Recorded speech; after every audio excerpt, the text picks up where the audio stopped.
भारद्वाज, इस वक्त के बुलेटिन में आपका स्वागत है। सुबह के 10:30 बजे हैं और वक्त हो चला है तमाम खबरों से आपको अपडेट करने का। लेकिन सबसे पहले एक नजर सुर्खियों पर डाल लेते हैं। डेल्टा प्लस वेरिएंट को लेकर उत्तराखंड में भी अलर्ट जारी किया गया। कोरोना नेगेटिव रिपोर्ट के बिना राज्य में no entry. Delta plus variant को लेकर सतर्क रहने की सलाह दी गई।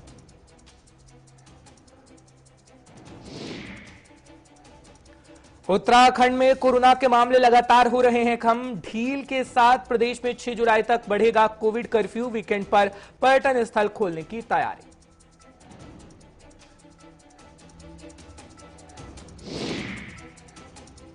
और वैक्सीनेशन होगा बीजेपी का बड़ा मुद्दा। उत्तराखंड में चुनाव को लेकर बीजेपी की तैयारी। उत्तराखंड विधानसभा चुनाव के लिए सभी पार्टियां तेज कर रही हैं अपनी तैयारियां।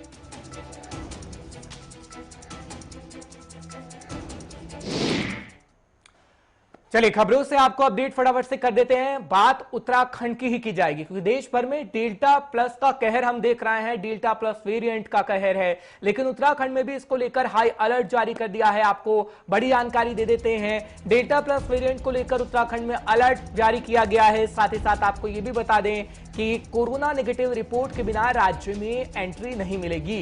ये उत्तराखंड सरकार की तरफ से कहा गया। अस्पतालों में सभी जरूरी दवाओं का पूरा स्टॉक रखने के निर्देश भी दे दिए गए हैं। बड़ी जानकारी इस वक्त की आप तक पहुंचा दें क्योंकि डेल्टा प्लस वेरिएंट को लेकर सतर्क रहने की सलाह दी गई है क्योंकि लगभग अब तक 50 केस आ चुके हैं और डेल्टा प्लस वेरिएंट से 2 मौतें भी हो चुकी हैं। एक मध्य प्रदेश के अंदर मौत हुई और एक पिछले दिनों महाराष्ट्र के अंदर मौत हो चुकी है, जिसको लेकर अलर्ट जारी किया गया है। जब डॉक्टर और एक्सपर्ट से बात की जाती है तो डॉक्टर और एक्सपर्ट ये कह रहे हैं कि आगे आने वाले दिनों में डेल्टा प्लस वेरिएंट और कहर मचा सकता है और बेहद खतरनाक डेल्टा प्लस वेरिएंट है और कोरोना लगातार अपने रूप बदल रहा है। इसी में से एक डेल्टा प्लस वेरिएंट है। जानकारी हम आपको दे रहे हैं। हमारे संवाददाता उत्तराखंड से जुड़ रहे हैं धनराज गर्ग। तमाम जानकारी आप तक पहुंचाने की पूरी कोशिश करेंगे। धनराज, बहुत बहुत शुक्रिया हमारे साथ सुबह सवेरे जुड़ने के लिए। क्या अपडेट है? उत्तराखंड सरकार की तरफ से अलर्ट जारी किया गया है। स्वास्थ्य विभाग को भी सतर्क रहने को कहा गया है। क्या तैयारियां हैं? क्योंकि अगर हम ब्लैक फंगस का जिक्र करें तो ऋषिकेश एम्स में ब्लैक फंगस के केस आए तो हमने देखा कि हाँ, कहीं ना कहीं दवाइयों की किल्लत हो रही थी, उसको दूर किया गया।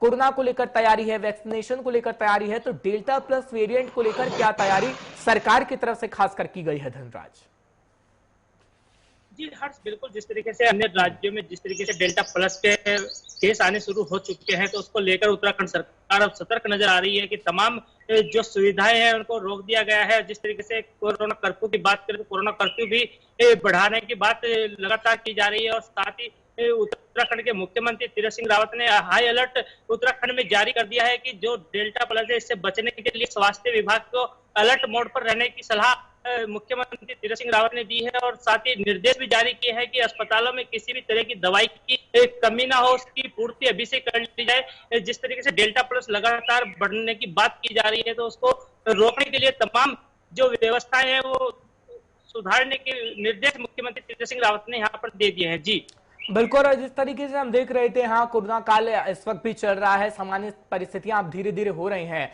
क्या अस्पतालों का औचक निरीक्षण किया जा रहा है? क्योंकि जब दवाइयों की किल्लत हम देख रहे थे ऋषिकेश एम्स में, जब ब्लैक फंगस का कहर था और 50 से ज्यादा केस वहां पर आ रहे थे। हालांकि अब ब्लैक फंगस को लेकर हालात सामान्य है, कुछ ही केसेस आ रहे हैं। तो क्या ड्रग इंस्पेक्टर की तरफ से दोबारा निरीक्षण किया जा रहा है बड़े अस्पतालों का या फिर छोटे अस्पतालों का, ताकि अगर कोई भी ऐसी लापरवाही हो तो उसको सही तरीके से देखा जा सके और लापरवाहियों को दूर किया जा सके? धनराज जी बिल्कुल हर्ष, जिस तरीके से हमने देखा था कि जो कोरोना काल चला था उसमें ब्लैक फंगस के मामले भी सामने आए थे तो कहीं ना कहीं उसमें दवाइयों की किल्लत सामने आई थी। लेकिन उसके बाद जिस तरीके से कालाबाजारी भी देखने को मिली थी तो उस पर रोक लगाने की बात सरकार ने लगातार की और रोक लगाई भी है। तमाम ब्लैक कालाबाजारी उनके कालाबाजारी हो रही थी उन पर।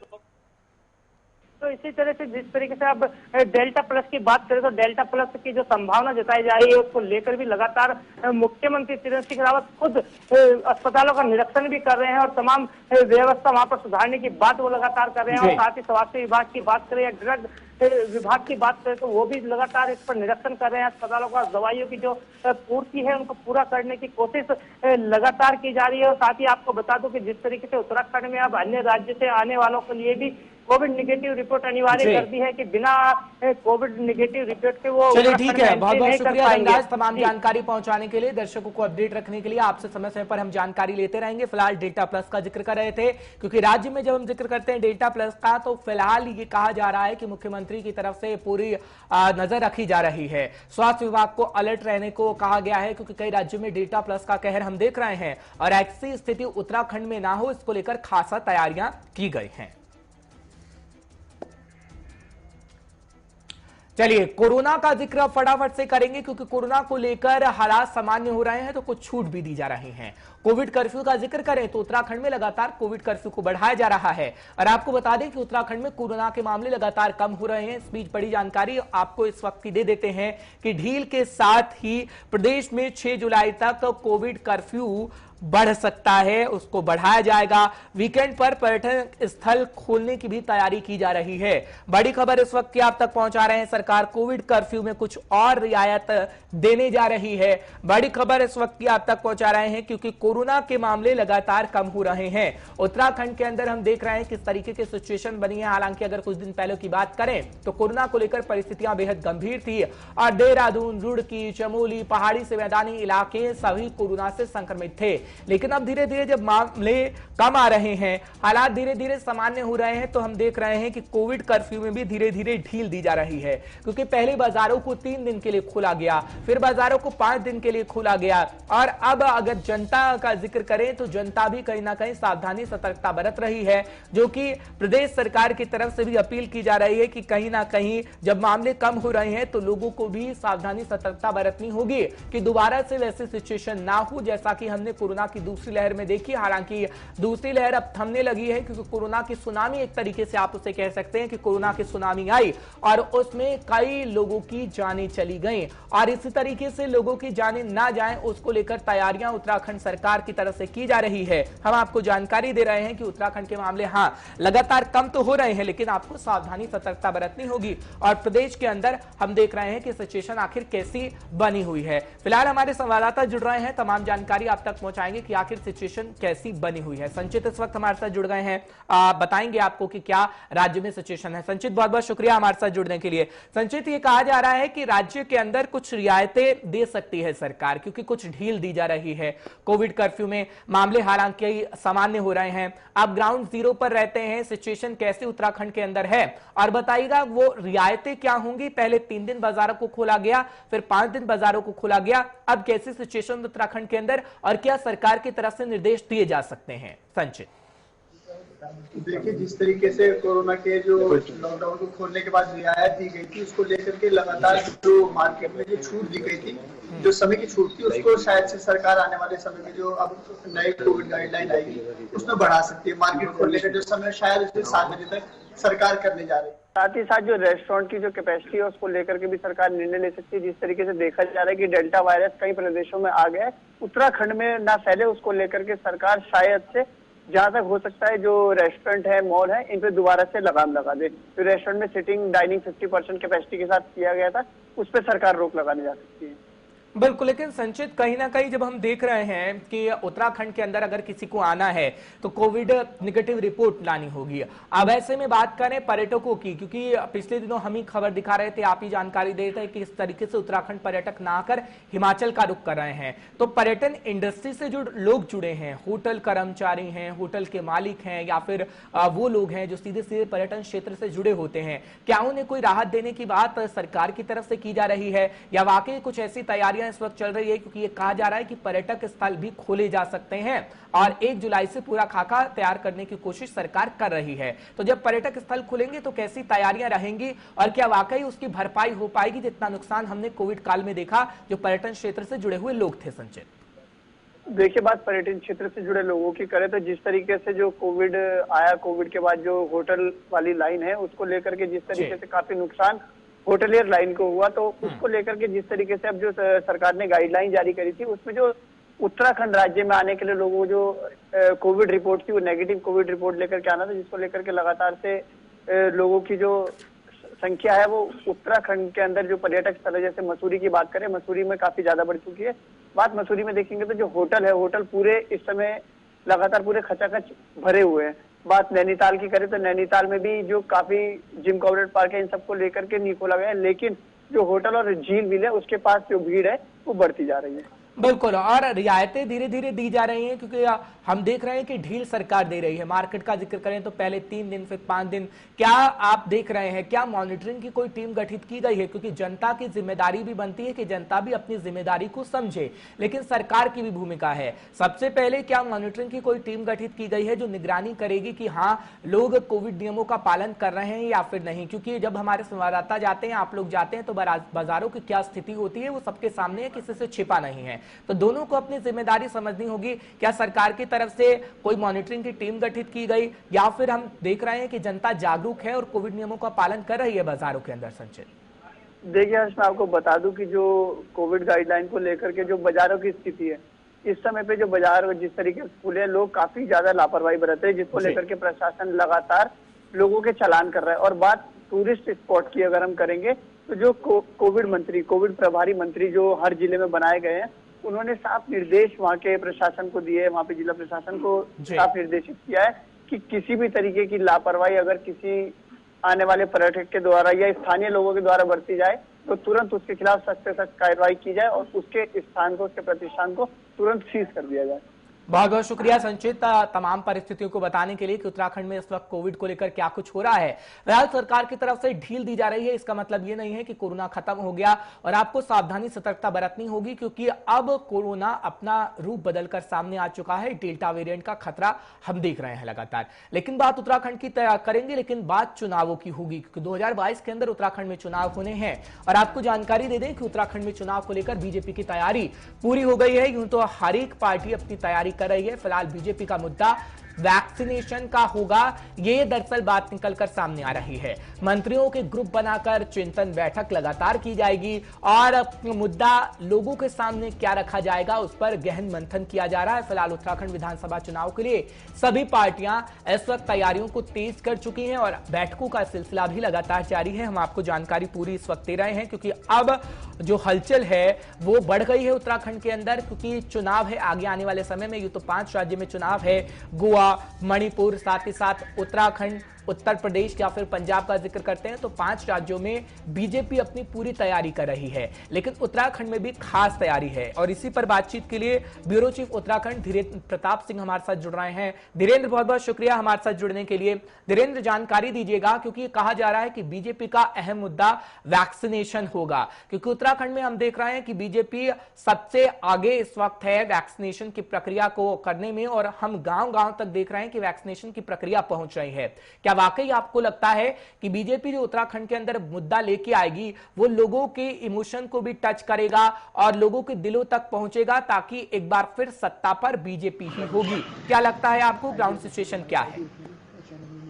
बिल्कुल हर्ष, देखिए मैं बता दूं, इस बार के चुनाव में कोविड एक महत्वपूर्ण मुद्दा होगा। कोविड की विफलता विपक्ष के लिए जहां बहुत बड़ा इशू होगा, बहुत बड़ा मुद्दा, वही कोविड में सरकार ने किस तरह से काम किए हैं, कितनी बड़ी ये महामारी थी, कितना चुनौतीपूर्ण था इस पे काबू पाना, कितनी मजबूती से सरकार लोगों के साथ खड़ी रही और क्या क्या उसको दिक्कतें आई और कितने अच्छे तरीके से इसको हैंडल करने में वो सफल रही। जो भी पार्टी इस बात को आम जनता को समझा लेगी, शायद उस पार्टी को ही इस बार का जनादेश मिलेगा 2022 के विधानसभा चुनाव में। इस बात को बीजेपी बहुत बेहतर तरीके से समझती है और शायद इसीलिए बीजेपी लगातार बैठकें कर रही है, लगातार जनता का मूड टटोल रही है और जो फीडबैक आम जन से मिल रहा है उसके आधार पे अपनी पॉलिसी बना रही है, उसके आधार पे उसका एजेंडा तय होगा, उसके आधार पे उसका 2022 का मैनिफेस्टो तय होगा। क्योंकि 2017 में बीजेपी को प्रचंड बहुमत मिला था और इस बार बीजेपी के पास कोई बहाना नहीं होगा कि हमारे पास विधायकों की संख्या कम थी, सरकार कमजोर थी।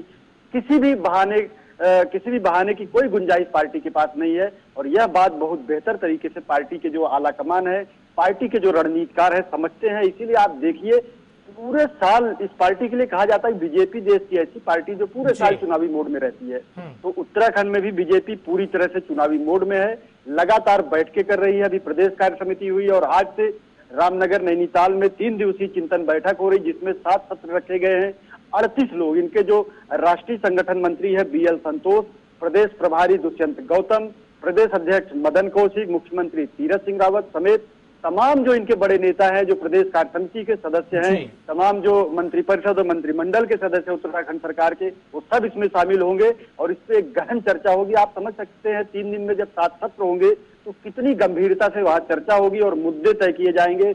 और 30 के बाद जैसे ही लोग बैठक से वहां से निकलेंगे, अपने अपने क्षेत्र में जाएंगे और उन बिंदुओं को, उन योजनाओं को, उन रणनीतियों को अंजाम देने में जुट जाएंगे जिनके चलते उनको 2022 में जनादेश मिलेगा। बिल्कुल है, लेकिन कहीं ना कहीं जब हमने देखा कि उत्तराखंड में जब राजनीतिक हलचल हुई और फिर मुख्यमंत्री में बदलाव किया गया, क्योंकि त्रिवेंद्र सिंह रावत की छवि अलग रही और तीरथ सिंह रावत का जब हम जिक्र करते हैं तो नए नवेले वो मुख्यमंत्री हैं। आप जो बीजेपी अपनी छवि बनाने की कोशिश करे, क्योंकि आप दुष्यंत साहब का जिक्र कर रहे थे और दुष्यंत साहब तो ऐसे माने जाते हैं उत्तराखंड में कि वो पहले ही स्थितियों को भांप लेते हैं। जब वो मुद्दे का चुनाव कर रही है बीजेपी, तो क्या अब तीरथ सिंह रावत की छवि को लेकर ही बीजेपी ये कहेगी कि हाँ, तीरथ सिंह रावत सीएम साहब ने बहुत अच्छा काम किया है और उसी छवि को लेकर मैदान में उतरा जाएगा, या त्रिवेंद्र सिंह रावत का नाम जो हमने देखा कि उन्होंने अपनी अहम भूमिका निभाई, उनके नाम की भी चर्चा जमीनी स्तर पर होगी? तो नाम किसका होगा? जो जमीनी स्तर पर बूथ कार्यकर्ता जाएंगे तो तीरथ सिंह रावत का नाम होगा, त्रिवेंद्र सिंह रावत का नाम होगा, क्योंकि अभी तो नए नवेले मुख्यमंत्री तो तीरथ सिंह रावत है, लेकिन अहम भूमिका त्रिवेंद्र की भी रही है। बिल्कुल, देखिए हर्ष, मैं आपको बता दूं, एक बेहद बहुत मामूली बात लग सकती है, लेकिन ये पार्टी के लिए, सरकार के लिए बेहद गंभीर बात होती है। 5 साल का पूरा जो विधानसभा का 2017 से 22 का सत्र है, उसमें 4 साल अकेले त्रिवेंद्र सिंह रावत के नाम रहे। उन 4 सालों में सरकार ने अपने जो मैनिफेस्टो में उन्होंने वादे किए थे, जो दावे किए थे, उनको पूरा करने में सरकार कितनी सफल रही, वो सारे काम बीजेपी सरकार के हैं। त्रिवेंद्र एक व्यक्ति हो सकते हैं, लेकिन मुख्यमंत्री के तौर पे वो पार्टी का नेतृत्व कर रहे थे, वो सरकार का नेतृत्व कर रहे थे। उनके द्वारा, उनकी सरकार द्वारा काम, आपको बता दें कि सरकार एक सामूहिक जिम्मेदारी, सामूहिक उत्तरदायित्व का नाम है। तो उनके साथ पूरा एक मंत्रिमंडल, एक मंत्रिपरिषद थी, उसमें मंत्रिमंडल था, वो सारे लोग मिल करके जो 4 साल काम किए हैं, उसको लेकर के चुनाव में जाना बिल्कुल अनिवार्य है और सरकार और बीजेपी उसमें जाएगी भी जाएगी। लेकिन तीरथ सिंह रावत की बात करें, उनका जो नेतृत्व, उनका जो चेहरा बदला गया, एक सॉफ्ट नेचर का उनका चेहरा है, लोगों से जल्दी मिलजुल जाते हैं। लंबे समय तक एबीवीपी में संगठन मंत्री के तौर पे कार्यकर्ताओं के साथ काम किया है, जमीनी हकीकत से रूबरू होते हैं और उन्होंने आते ही जिस तरह से आम जनता के लिए और कार्यकर्ताओं के लिए मुख्यमंत्री आवास के दरवाजे 24 घंटे के लिए खोल दिए, वह उनका एक इमेज ब्रांडिंग करने में सफल रहा है। तो निश्चित रूप से तीरथ सिंह रावत का चेहरा नेतृत्व करेगा चुनाव का, लेकिन जो त्रिवेंद्र रावत सरकार के काम है वो भी उस चुनाव में जो है हथियार के तौर पे बीजेपी। लेकिन वीरेंद्र, एक आखिरी सवाल मेरा आपसे ये रहेगा, मुख्यमंत्री का चेहरा आगे आने वाले चुनाव में क्या रहेगा? क्या तीरथ सिंह रावत ही नए नवेले मुख्यमंत्री होंगे? अगर हम कल्पना करें कि बीजेपी उत्तराखंड में जीतती है, खैर ये तो वक्त बताएगा, जनता जनार्दन है, लेकिन कौन सीएम रहेगा उत्तराखंड का एक बार फिर जो गद्दी बैठेगा और गद्दी संभालेगा उत्तराखंड की? बिल्कुल, देखिए हर सीएम कौन रहेगा ये तो भविष्य के गर्भ में है। आपको बता दूं कि 2012 से 17 का जो सत्र था विधानसभा का, उसमें 2011 में, सितंबर 2011 में खंडूरी को 2 महीने पहले निशंक, उसमें मुख्यमंत्री थे डॉक्टर रमेश पोखरियाल निशंक, उनको हटा करके खंडूरी जी को लाया गया और खंडूरी है जरूरी नाम का नारा दिया गया और पार्टी ने उसमें बहुत बेहतरीन प्रदर्शन किया। जो उम्मीद लोग जता रहे थे कि पार्टी को 15 सीटें मिलेगी, आपको बता दें कि 70 विधानसभा सीटों में से 31 सीट उस समय बीजेपी को मिली थी खंडूरी के नेतृत्व में। हालांकि खंडूरी स्वयं चुनाव हार गए थे। तो निश्चित रूप से आपको बता दें कि जो चेहरा होगा चुनाव में वह तीरथ सिंह रावत का होगा। आपने देखा होगा अभी नैनीताल के एक दौरे में पूर्व मुख्यमंत्री त्रिवेंद्र सिंह रावत ने भी कहा कि तीरथ सिंह रावत के चेहरे पर ही चुनाव लड़ा जाएगा। तो जो संकेत मिल रहे यही है कि इस समय चुनाव में सरकार का, पार्टी का नेतृत्व तीरथ सिंह रावत करेंगे, लेकिन आफ्टर दैट, जैसे आपने देखा होगा आसाम में चुनाव हुआ और चुनाव के बाद वहां मुख्यमंत्री बदल दिए गए, तो हो सकता है यहाँ भी आगे कुछ पार्टी रणनीति बनाए, नेतृत्व का मौका किसी और को दे, क्योंकि बहुत सारे वीरेंद्र, आप ये कह रहे हैं कि कमाल उत्तराखंड के अंदर रावत साहब ही करेंगे, क्योंकि पहले भी रावत थे, लेकिन आगे जो नाम है वो दरअसल बस चेंज हुए हैं। बहुत बहुत शुक्रिया धीरेन्द्र, तमाम जानकारी पहुंचाने के लिए। उत्तराखंड की स्थिति